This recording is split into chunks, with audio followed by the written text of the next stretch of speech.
My daughter's groom punched me at the wedding and said, "Get out." But my daughter's reaction made him shocked. I stood at the edge of the lake resort, watching my daughter's wedding, a dream that never had room for me. The white chairs, the music, the soft chatter of guests. The guest of honor, they called it, though they'd seated me near the kitchen doors, where the smell of garlic and smoke leaked through every few minutes. When Clara saw me walk in, she smiled the way polite people smile at strangers they hope will leave soon. "Mom," she whispered sharply, "please don't make a scene. Stay in the back, don't talk too much. I don't want people to pity you." I forced a smile.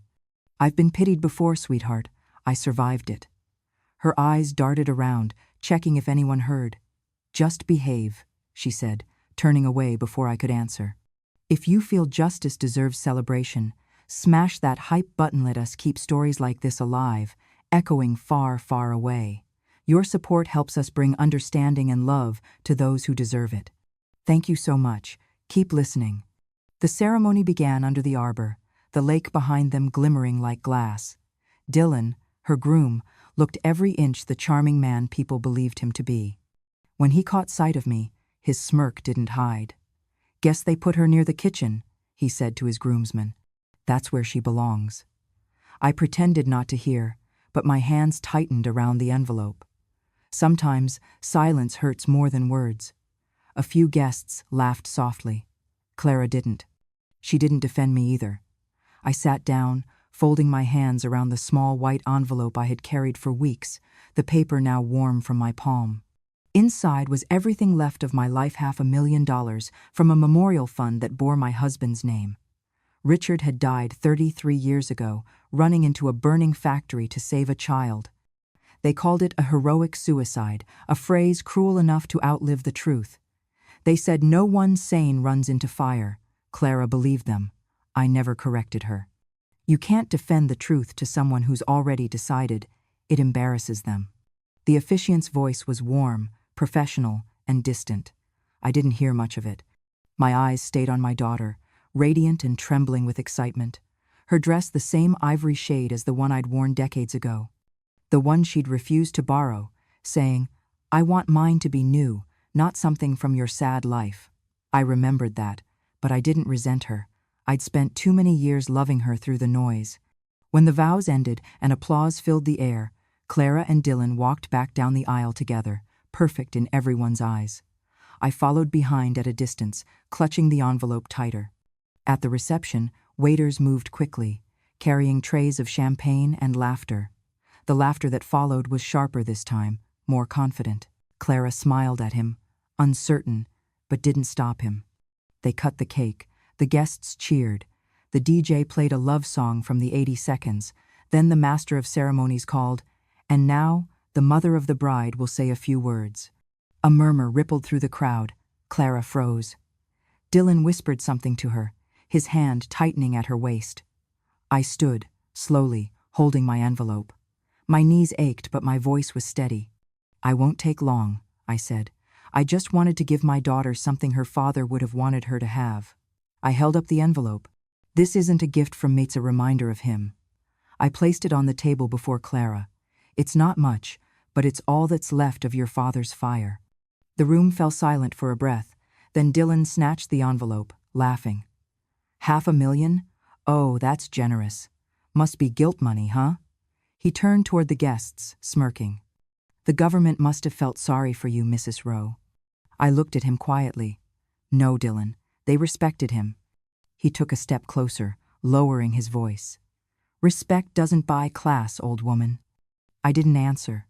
His words rolled over me like smoke, unpleasant but familiar. I could see Clara's lips parting, unsure whether to defend me or stay silent. She chose silence. She always did. I turned to leave, slow and deliberate. Dylan followed, still smiling, his breath thick with champagne. "You think money makes you matter?" he said. And then, before anyone could react, his hand flashed. The sound of his fist against my cheek cracked through the room like a bottle breaking. My body stumbled sideways, caught the edge of a table, plates and glasses shattering around me. For a moment, everything went silent, music, chatter, laughter gone. All that existed was the ringing in my ears and the taste of blood. Someone gasped. Someone else whispered, "Did he just hit her?" Dylan shouted, "Get out! You've embarrassed us enough."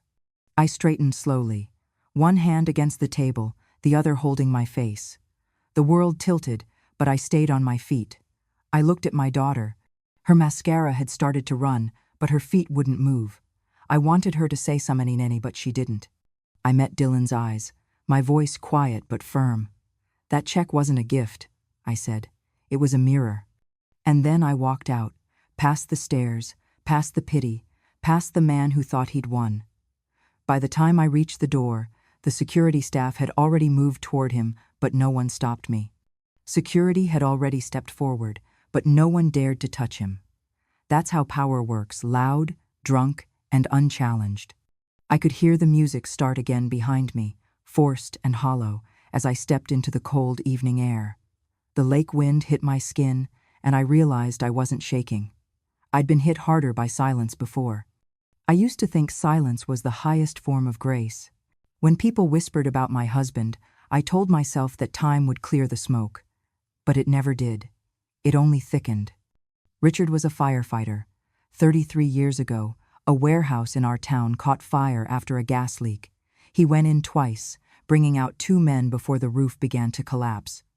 They said a child was still inside, and he went back. He never came out.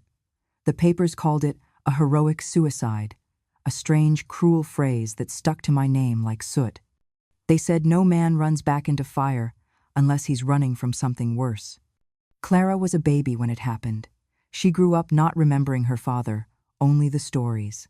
And in small towns, stories rot before they fade. By the time she was 10, her classmates whispered that her father killed himself because of me. By 15, she believed it. When she left for college, I gave her a box of his belongings, his badge, his watch, a small leather journal where he'd written about every rescue.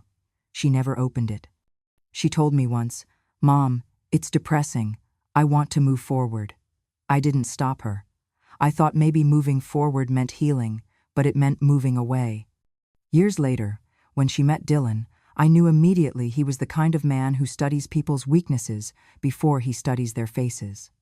Charming, ambitious, sharp enough to cut, and smooth enough to make you thank him for the wound. The first time we met, he shook my hand and said, "So, you're the famous widow.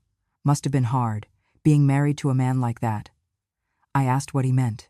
He smiled. "A man who runs into fire probably didn't find much warmth at home." I should have said something then. I should have stood up for Richard, for myself. But I'd learned that defending yourself only feeds the rumor, so I smiled and said, "He found enough warmth to save a life." Dylan laughed politely, but his eyes told me the conversation wasn't over. Months passed. Clara called less and less.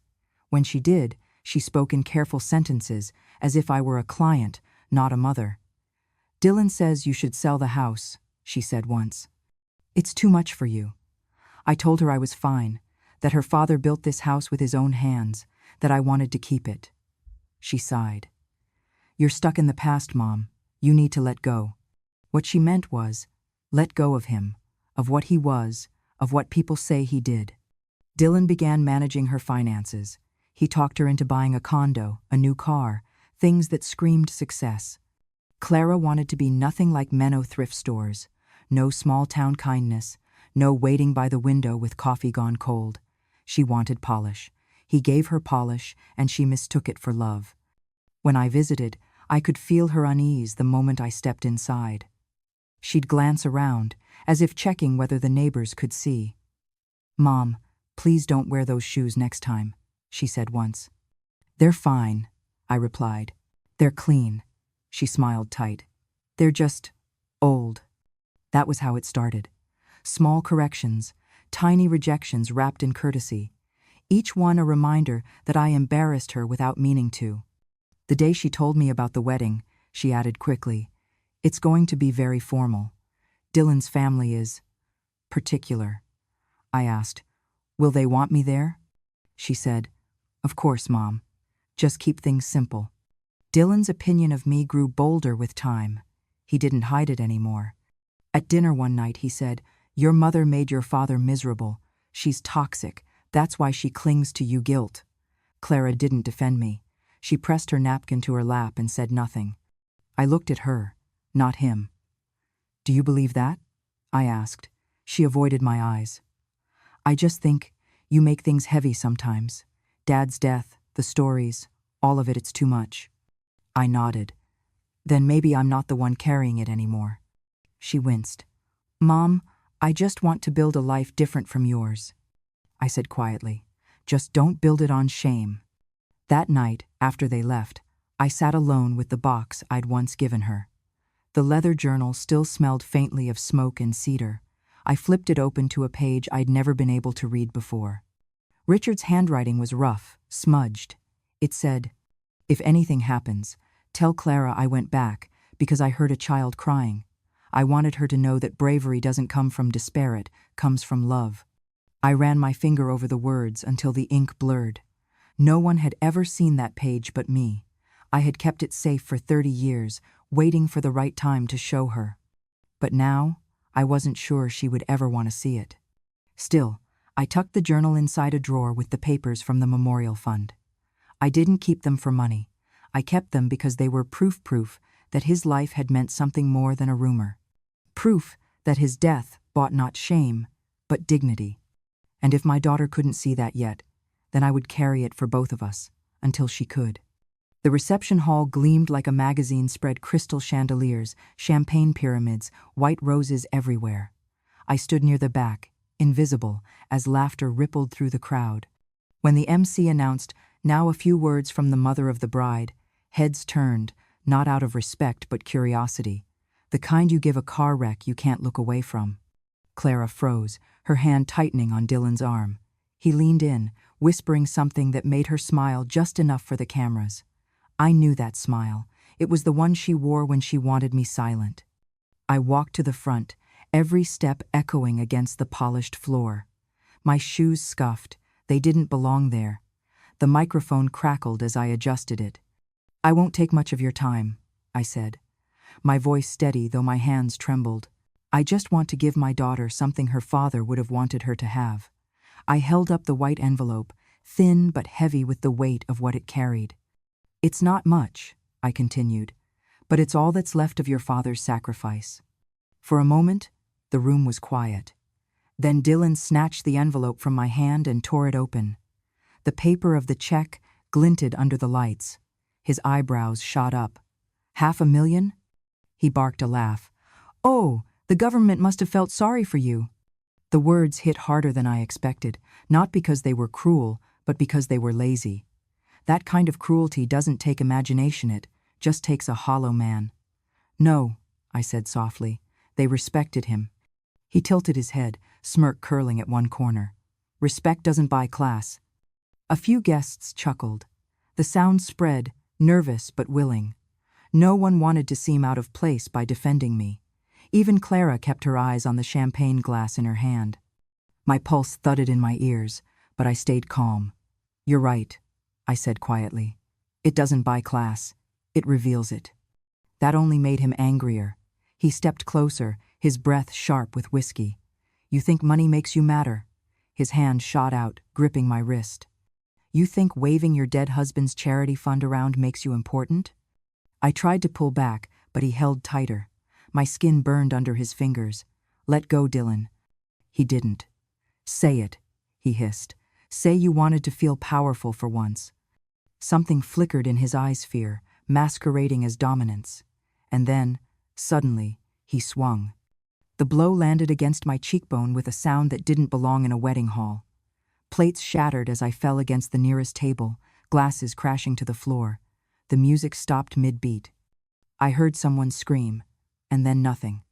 Blood trickled down my chin, warm and metallic. My left knee throbbed where it hit the floor. I blinked through the blur and saw the horror on a few guests' faces, their frozen hands, the way no one moved to help. Clara stood by the cake, her bouquet trembling. Her lips parted, but no sound came. Dylan towered over me, his voice booming through the stunned silence. "Get out, you pathetic old leech. You've ruined her day." No one contradicted him. He was tall, loud, confident, the kind of man people mistake for right just because he sounds certain. I pressed my palm to the floor, slowly pushing myself upright. The taste of copper filled my mouth, but I refused to spit. I wouldn't give them that image. I looked at him, really looked, and saw the panic behind his rage. He hadn't meant to hit me in public. He hadn't expected to lose control. I wiped the blood from my lip with the back of my hand and said, "Clear enough for everyone to hear. That check wasn't a gift, Dylan. It was a mirror."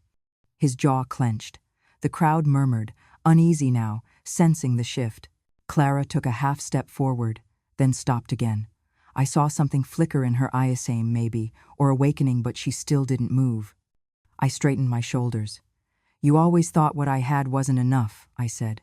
"But look at you, surrounded by everything you ever wanted, and still empty." Someone gasped. Someone else whispered my name. I turned toward Clara. "I hope one day you remember who built your world and who burned for it." And then I walked out. The doors shut behind me, muffling the chaos inside, the frantic voices, the clatter of chairs, the sound of Clara finally crying. Outside, the evening air hit my face like cool water. My cheek was swelling fast, and I could already feel the bruise forming beneath the skin. I didn't touch it. Pain meant I was still alive, still in control of what happened next. I walked down the marble steps, past the valet who didn't know whether to stop me or salute me, and out to the road. Behind me, the music stuttered back to life, louder this time, desperate, as if volume could erase what everyone had seen. When I reached the parking lot, I paused and looked back once. Through the glass doors, I saw Clara surrounded by guests, her white dress splattered with a drop of my blood that no one dared to wipe away. Dylan stood apart, already defending himself with gestures and lies. I thought of Richard then, of the night he'd run into fire without hesitation because someone had to, and I realized that courage doesn't always look like flames. Sometimes it looks like an old woman walking away from the wreckage of a room full of people who pretended not to see. I took a deep breath, the air stinging against the split in my lip, and whispered, "You burned yourself this time, Dylan." Then I turned toward the dark road ahead, my shoes clicking against the pavement, my shadow stretching long behind me like smoke from a fire finally dying out. 3 days after the wedding, the bruise on my cheek had turned a deep shade of violet, the kind that told stories louder than words. I hadn't heard from Clara, and I didn't expect to. Silence, I'd learned, was her shield. But the world had its own timing. That morning, as I sat by the window sipping my tea, the phone rang. "Mrs. Rowe?" The voice was professional, clipped with the cadence of authority. "This is Special Agent Keller from the Federal Firefighter Memorial Division. Someone just attempted to withdraw funds from your late husband's trust account." I smiled faintly. "Did they now?" "Yes, ma'am. A man named Dylan Foster brought in a check, claiming he was acting on behalf of your daughter, Mrs. Clara Foster. The transaction flagged an automatic alert. It's registered under the Federal Firefighter Memorial Trust. He got agitated when they refused to process it. The teller said he smiled the whole time, like a man who thought the world still owed him something." I watched a ray of sunlight crawl across the kitchen counter. "Let the system do what it was built for," I said calmly. The agent paused, perhaps surprised by my composure. "You were expecting this?" "I was," I replied. "That check wasn't just a check, it was a test." Because long before the wedding, I had met with my husband's old attorney, Mr. Whitaker. He was a quiet man who still wore his veteran pin on his lapel, and when I told him I wanted to set up a protective trust in Richard's name, he didn't ask why. He simply said, "You're a smart woman, Mrs. Rowe. It's not paranoia, it's preparation." The fund was legally registered under a federal clause that protected the assets of fallen firefighters' families. Only the designated beneficiary, Clara, could access it, and only under her own verified authorization. Any other attempt would automatically trigger a fraud investigation. Whitaker had even said, "If anyone ever tries to touch this money, they'll be handling fire they can't control." So when I placed that envelope in Dylan's hand, I hadn't been naive. I had given him a mirror and a match. Later that afternoon, the news broke like a thunderclap. Groom charged with attempting to steal firefighters' memorial fund.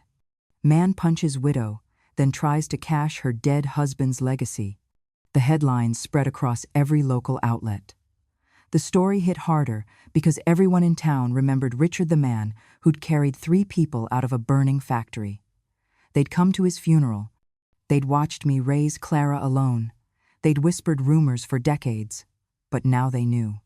The truth, once buried under gossip, was ablaze again, this time in my favor. Neighbors who once avoided me now left flowers. The mayor's wife stopped by, her face flushed with embarrassment. "We always knew you were strong, Ellie," she said. I didn't bother correcting her. People always remember what flatters them most. Meanwhile, Dylan sat in a holding cell at the county jail, refusing to speak without an attorney. But the surveillance footage from the bank told its own story: his swagger as he handed over the check, his irritation when the teller questioned him, his arrogance collapsing into panic as uniformed officers walked him out. The next morning, Clara came to my door.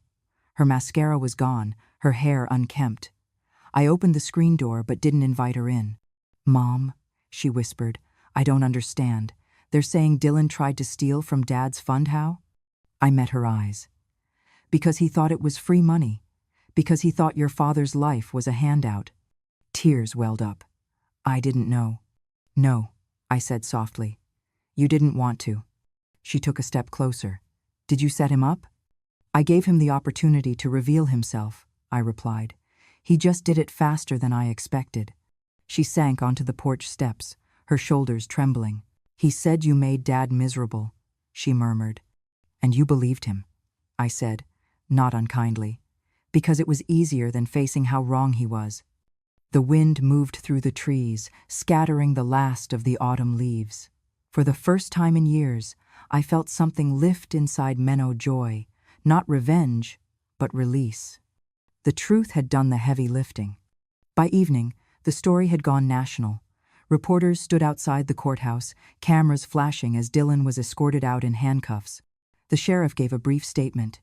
"Mr. Foster is being charged with attempted bank fraud, wire fraud, and misappropriation of federal memorial assets."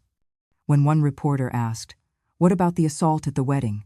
he replied dryly, "That's a separate matter, and yes, we have witnesses." That night, I sat in the living room with Richard's journal in my lap. I opened it to a page where his handwriting, once strong and sure, trailed off mid-sentence. "If love is a fire, let it be one that warms, not one that consumes." The next morning, I woke to another call. It was Agent Keller again. "Mrs. Rowe," he said, "we wanted to inform you that the federal charges have been confirmed. Mr. Foster will be held pending trial." "Good," I said quietly. "Let justice breathe." He hesitated. "Ma'am, I have to say, in 20 years on this job, I've never seen someone plan ahead this well." I smiled. I was married to a man who planned for other people's worst days. It must have rubbed off. When I hung up, I walked outside. The air smelled like winter was coming, crisp, sharp, cleansing. Across the street, a neighbor waved awkwardly. I waved back. Inside, I found Clara's old photo album on the shelf. I flipped through the pages until I reached the picture of Richard holding her as a baby. His uniform was soot-stained, his face tired but proud. Beneath it, in his handwriting, were the words, "For her, I'd go back into any fire." That was what he'd done. That was what everyone had forgotten. Until now. Somewhere in a jail cell, Dylan was learning what it meant to play with something sacred. The fire had finally burned him too. And as I looked out the window at the gray horizon, I whispered to myself, "You saved one more life, Richard. You saved ours." The world has a cruel way of teaching humility. First it builds you high, then it lets you fall where everyone can watch. For Clara, the fall came fast. Within a week of Dylan's arrest, her company temporarily suspended her position pending investigation. They said it was standard procedure, but everyone knew what it meant. No one wants a scandal near the brand. Her phone stopped buzzing. The women who had once fought for her attention at brunch now ignored her messages. Even her college friends, the ones who'd called Dylan the perfect man, quietly unfollowed her online. She sat alone in her apartment, scrolling through hundreds of comments under the news articles.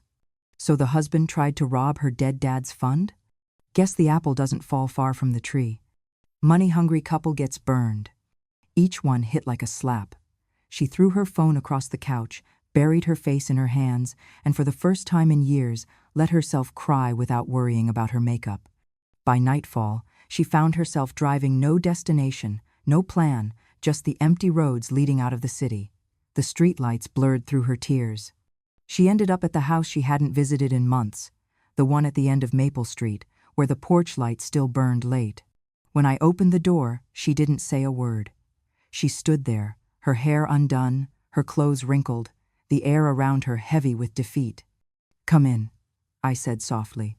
She stepped inside, her heels clicking once on the wooden floor before she kicked them off. Her eyes wandered around the living room, the same floral wallpaper, the same framed photo of her father in uniform above the mantel. "He said you lied," she whispered finally. "That dad killed himself, that you made him miserable." I took a slow breath and walked to the cabinet near the window.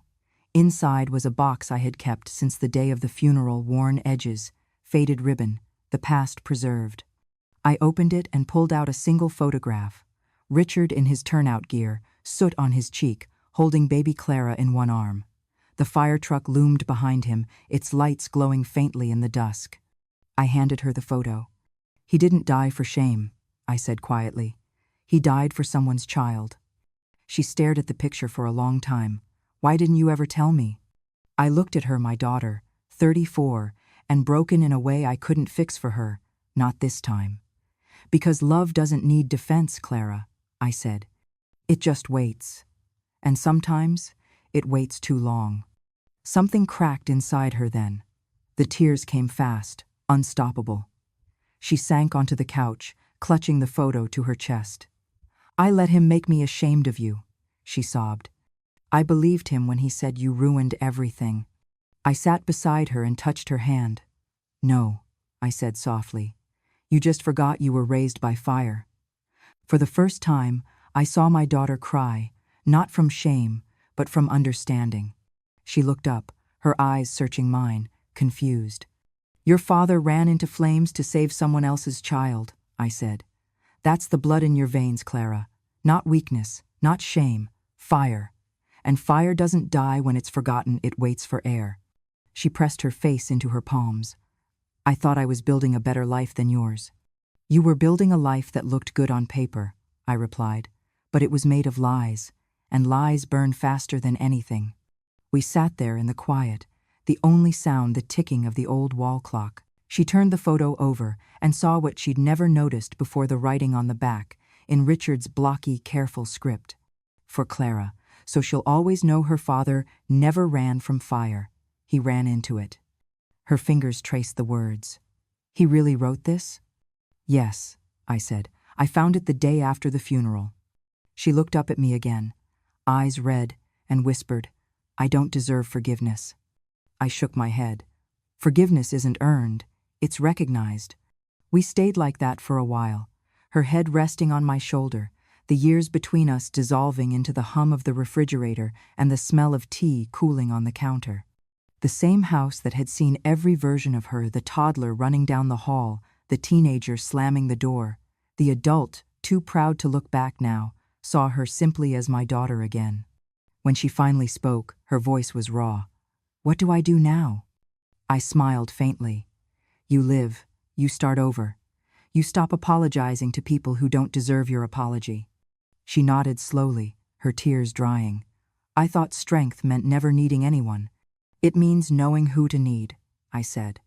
Outside, the wind picked up, shaking the windows. I stood, went to the kitchen, and poured us both tea. When I returned, she was still holding the photo. "I used to hate that picture," she said softly. "I thought it was just another reminder that you couldn't let go of the past." "And now?" I asked. She smiled weakly. "Now I think it's proof that love doesn't die, it just waits for someone to remember it." I nodded, watching the reflection of the lamplight in her eyes. "Welcome back, Clara." She laughed through a tear. "You make it sound like I've been gone." "You have," I said. But you found your way home. For the first time in years, she reached out and took my hand. It was small, trembling but warm. The fire was still there, after all. It had just needed air. The courthouse smelled faintly of old paper and disinfectant, the scent of stories being rewritten. The crowd had gathered early, even the local news vans parked outside before dawn. Reporters whispered my name as they passed through security. That's her, the widow.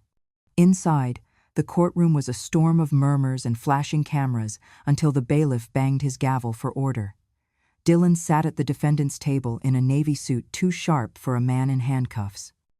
His hair was slicked back, his smirk rehearsed the look of a man who thought charm could still buy him freedom. Across from him, I sat beside Clara. She was steady, dressed in black, her face calm but pale. Her hand brushed mine once, briefly. It was the first time she had ever touched me in public since her wedding. That was enough. The prosecutor, a sharp-eyed woman named Callahan, opened the laptop and said, "Your Honor, we'll begin with Exhibit A, the footage recovered from the wedding venue." The screen flickered to life. The room fell silent. There I was, walking to the front of the reception hall, holding that white envelope. I looked smaller on camera, older. Then Dylan appeared full of swagger, reaching for the check. The sound crackled. $500,000? Oh, the government must have felt sorry for you. Then my voice. No. They respected him. And then, the punch. Even though I'd lived it, I still flinched. The sound, that dull, heavy crack, echoed through the room. Someone in the gallery gasped. The silence afterward was complete, suffocating. Dylan's attorney shifted uncomfortably, whispering in his ear, but he stared straight ahead, eyes fixed on the floor. Callahan paused the video. "Your Honor, this is the defendant, striking a 70-year-old widow during a public event. Moments after mocking the death of her husband, a decorated firefighter whose memorial trust he would attempt to defraud 3 days later." The judge adjusted his glasses, expression unreadable. "Continue." She clicked again, and the next video appeared. Bank security footage. Dylan at the teller window, smiling, handing over the check. His lips moved. "It's from her fund. She said I could handle it for my wife." The teller's polite confusion, the moment her hand reached under the counter to press the silent alarm. The arrival of uniformed officers. Dylan's face twisting from arrogance to panic. When the screen went black, Callahan turned to the judge. "The evidence speaks for itself. The defendant's intent was not only theft, but humiliation to strip this woman of dignity and profit from a hero's sacrifice." Dylan's lawyer stood, clearing his throat. "Your Honor, my client acted under emotional distress. The altercation at the wedding was—" "Unprovoked assault," the judge interrupted. "Continue." The lawyer faltered. He regrets his behavior deeply. As for the alleged fraud, he believed the funds were freely given. Callahan's voice cut through like a blade. Then why did he alter the endorsement signature and attempt to deposit the check under his own company name? The lawyer's silence was the longest sound in the room. After 3 hours of testimony, the judge finally spoke. His nameplate read, "Honorable Thomas Greer." And I remembered it. He was the same man who had presided over Richard's inquest all those years ago, the one who had declared his death in the line of duty. He looked at me briefly, then back at Dylan. "Mr. Foster," he said slowly, "you have been charged with assault on a senior citizen, federal bank fraud, and misuse of veteran benefits. You not only attacked a woman, you attacked the memory of a man who gave his life for others." Dylan shifted, trying to find that smirk again, but it wouldn't come. The judge leaned forward, his tone sharpening. "You stole not money, but honor, and now you'll pay with both." Someone in the audience began to clap, then everyone did. The gavel came down hard. 6 years in federal prison. Your financial licenses are permanently revoked. You will also pay restitution to the memorial fund you tried to violate. The sound of the gavel echoed through the chamber like a closing door. Reporters scribbled furiously, cameras clicking. For a moment, no one moved. Then Clara stood. The entire room turned toward her. Her hands trembled slightly, but her voice did not. "He thought silence was power," she said, looking directly at Dylan. But my mother taught me it's survival. And survival doesn't mean you hide, it means you speak when it matters. A few people clapped. The judge didn't stop them. Even he nodded slightly. Outside the courthouse, the story exploded. The headlines ran faster than the truth could rest. Groom who assaulted widow found guilty of federal fraud. Idaho bride's mother outsmarts her abusive son-in-law. The widow who outsmarted Wall Street. When reporters surrounded me on the steps, microphones thrust forward, I said only one thing. Justice isn't revenge, it's restoration. And today, something my husband built was restored. The cameras flashed, and I could almost hear Richard's laugh somewhere in the wind, deep, quiet, proud. That night, Clara and I sat by the fireplace in my living room. The glow painted her face in gold and shadow. She looked at me, hesitant. "Do you ever regret it?" she asked. "What? Loving your father?" "No," she said softly, "being quiet for so long." I smiled. Silence can be a weapon or a wound. I used it as both, but today, it felt like peace. We sat there for a long time without speaking. The fire cracked gently, and I thought of Richard again, the man who'd walked into fire to save a stranger. He'd given his life for someone else's child. And somehow, after all these years, he'd saved his own too. The snow that Christmas came down like feathers, soft, relentless, erasing every harsh edge the world had left behind. There's a kind of peace that comes only after the truth has burned everything false away. By dusk, Maple Street was quiet, lit only by the warm flicker of lights from windows and the occasional crunch of boots on frozen ground. I was in the kitchen, kneading dough for gingerbread cookies, the smell of cinnamon and molasses filling the air. The radio hummed an old carol from the corner, one Richard used to hum under his breath while fixing the roof or cleaning the gutters. For the first time in years, the sound didn't hurt. When the knock came at the door, I didn't jump. I just wiped my hands on my apron and opened it. Clara stood there, wrapped in a thick coat, her cheeks flushed red from the cold. Snow clung to her hair like scattered salt. She didn't say, "Merry Christmas." She didn't have to. She was holding something in her arms, wrapped in a faded flag, patterned cloth. I stepped aside, and she walked in, her boots leaving small puddles on the mat. Without a word, she crossed to the front porch and placed the bundle on the old wooden bench by the window. Carefully, she unwrapped it. It was Richard's helmet, the same one he'd worn the day he went into that fire. The edges were dented, the number still visible. Engine 47. The gold stripe had dulled, but the emblem was untouched. Her voice was soft. "It was supposed to be buried with him," she said. "But I think he'd rather stay here." I swallowed hard, walked over, and laid my hand on the helmet. The metal was cold, but beneath it I could feel something steady, as if the warmth hadn't fully left. "He's still on duty," I said. Clara looked at me then, and for the first time since she was a girl, I saw peace in her eyes, not perfect, not complete, but enough. I gestured toward the kitchen. "There's tea on the stove." She smiled faintly, looked younger that night, not by years, but by forgiveness, brushed a bit of snow from her sleeve, and followed me in. The house was small, but it had grown big again with her inside it. She sat at the table while I poured the tea, steam curling between us like the breath of old forgiveness. "I didn't think I'd be welcome," she said finally. "You always were," I replied. "You just forgot the way back." We sipped in silence. Outside, the snow thickened, blanketing the world in quiet. The tree in the corner twinkled with the same handmade ornaments we'd used for decades, the paper star she made in kindergarten, the cracked glass bell Richard bought at a gas station on their first Christmas together. After a while, she reached for my hand. Her fingers were trembling but warm. "Mom," she whispered, "I used to think love had to be proven, but maybe it just has to be remembered." I squeezed her hand gently. "Love doesn't need to shout, Clara. Sometimes it just sits beside you until you notice it's still there." We didn't talk after that. There was nothing left to explain. The fire between us had burned everything false away, leaving only what mattered. Outside, the streetlights glowed against the snow like candles in glass. Somewhere in the distance, a church bell chimed. We sat together, two silhouettes in the soft golden light, with the helmet resting on the porch just beyond the window. And as the clock ticked toward midnight, I thought that maybe forgiveness wasn't something you spoke, it was something you lived. That night, we didn't say, "I'm sorry." We didn't say, "I forgive you." We just stayed.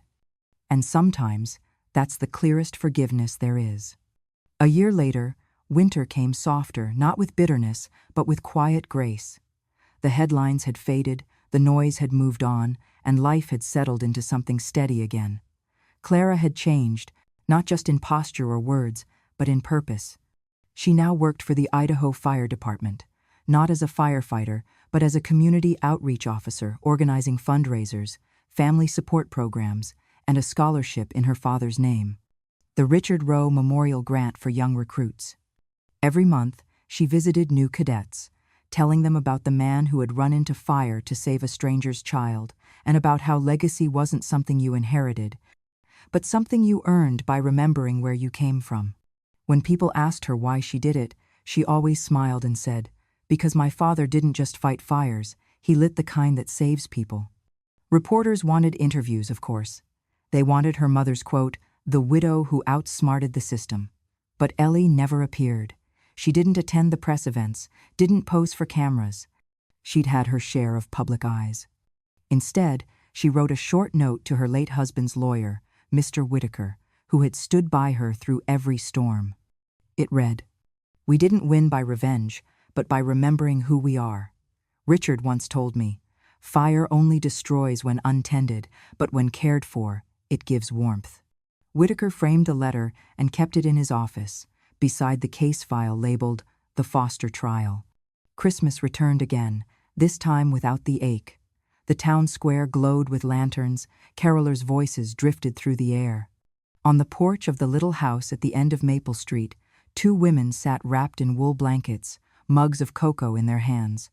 Snow fell gently, layering the world in silver. On the small wooden table between them lay a few things. A framed family photo, Richard in uniform, Clara as a baby in Ellie's arms, and the old white envelope, worn and creased, but still legible. "For my daughter, from her father's fire." Clara ran her thumb over the faded ink. "It's strange," she said softly. "I used to think that line meant money. Now I know it was something else." Ellie smiled, eyes glinting in the lamplight. It always was. For a long moment, neither spoke. The quiet wasn't empty, it was full, like a held breath before a song. A breeze drifted across the porch, flickering the candle they'd placed beside the photo. The flame danced once, twice, then went out not abruptly, but gently, as if it had finally finished its duty. Ellie watched the smoke curl into the night air. "He finally got his piece," she said, her voice almost a whisper. Clara turned to her, eyes wet but calm. And so did we. They sat there, mother and daughter, watching the snow fall, each flake catching the porch light for just a moment before vanishing into the white below. Inside, the radio played an old Christmas hymn. The world was still, and for once, nothing hurt. Ellie reached over, took her daughter's hand, and gave it a gentle squeeze. The warmth between their palms was enough to melt whatever cold remained. No speeches, no apologies. Just two survivors, bound not by blood or guilt anymore, but by something purer understanding. And as the night deepened, the reflection of the porch light shimmered across the snow like embers. Richard's helmet still sat by the door, its golden stripe catching the faint glow from the house. The flame had gone out, yes, but their fire lived on. And that was Ellie's story. A story not of revenge, but of remembrance. Of a woman who refused to let cruelty define her, and a daughter who finally learned that love doesn't vanish, it just waits to be found again. If this story touched your heart, if you believe that kindness, courage, and truth still matter, don't forget to subscribe to Grandma True Stories for more powerful tales just like this one. Every story here keeps the voices of women like Ellie alive, those who have walked through fire, faced betrayal, and still found light on the other side. Hit that subscribe button, share this story, and help us keep spreading strength, justice, and love, one true story at a time. This is Grandma True Stories, where every scar tells a victory.